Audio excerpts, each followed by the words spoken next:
मध्य प्रदेश में बीजेपी की नई सरकार के मुखिया डॉक्टर मोहन यादव के कामकाज का अंदाज थोड़ा जुदा है।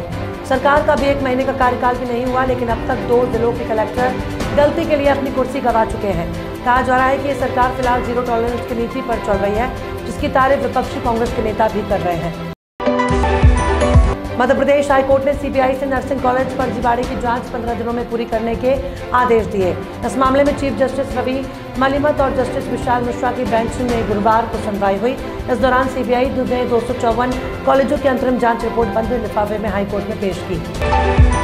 मध्य प्रदेश के डिप्टी सीएम जगदीश देवड़ा ने ईवीएम को लेकर लगातार सवाल उठा रहे पूर्व मुख्यमंत्री दिग्विजय सिंह को नसीहत दी है। उन्होंने कहा कि विधानसभा चुनाव में हार से वे दिग्विजय सिंह विचलित हैं। उन्हें अब शांत रहकर आत्ममंथन करना चाहिए। जनता ने भारतीय जनता पार्टी को प्रचंड बहुमत से जिताया है। लोकसभा चुनाव को लेकर कांग्रेस ने तैयारियां तेज कर दी हैं। अब पार्टी राहुल गांधी के नेतृत्व में भारत जोड़ो यात्रा का दूसरा चरण शुरू करने वाली है। राहुल गांधी की अगुवाई में 14 जनवरी से मणिपुर से महाराष्ट्र तक की भारत जोड़ो न्याय यात्रा निकाली जाएगी। कांग्रेस ने गुरुवार को इस यात्रा का रोड मैप जारी कर दिया है। ये यात्रा यूपी के 20 जिलों से होकर गुजरेगी। सुहेलदेव भारतीय समाज पार्टी के राष्ट्रीय अध्यक्ष ओम प्रकाश राजभर जल्द ही योगी सरकार के मंत्रिमंडल में शामिल होने वाले हैं। दिल्ली में गृह मंत्री अमित शाह से मुलाकात के बाद पूर्व मंत्री ओम प्रकाश राजभर ने दावा किया कि 14 तारीख के बाद किसी भी दिन वो उत्तर प्रदेश मंत्रिमंडल में शामिल हो सकते हैं। गृह मंत्री अमित शाह से कल शाम दिल्ली में मुलाकात के बाद ओम प्रकाश राजभर ने यह दावा किया। उत्तर प्रदेश के वाराणसी में स्थित ज्ञानव्यापी मस्जिद परिसर मामले में गुरुवार को एक बार फिर फैसला टल गया।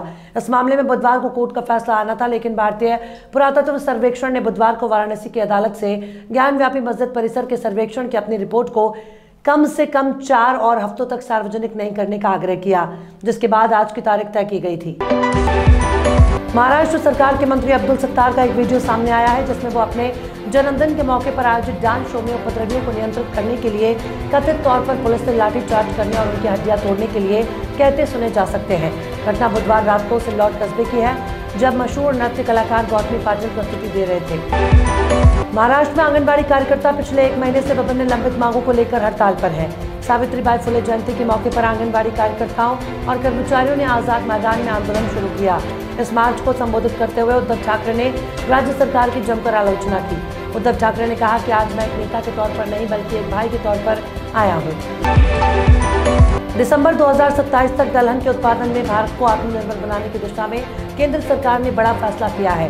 देश के किसान ज्यादा से ज्यादा अरहर दाल की खेती कर सके, इसके लिए सरकार ने एक बड़ी स्कीम लॉन्च की है। सरकार की एजेंसियां नाफेड और NCCF के एक वेब पोर्टल लॉन्च किया है, जिस पर अरहर दाल का उत्पादन करने वाले किसान रजिस्टर कर न्यूनतम समर्थन मूल्य पर ऑनलाइन अरहर दाल बेच सकते हैं। सुपरस्टार प्रभास की फिल्म सालार ने बॉक्स ऑफिस पर कब्जा कर लिया है। हर दिन ये फिल्म छप्पड़ फाड़ कमाई कर रही है। देश में नहीं बल्कि विदेश में भी प्रभास की सालार जबरदस्त कलेक्शन कर रही है। सालार ने कमाई के मामले में रजनीकांत की फिल्म जेलर को भी पीछे छोड़ दिया है।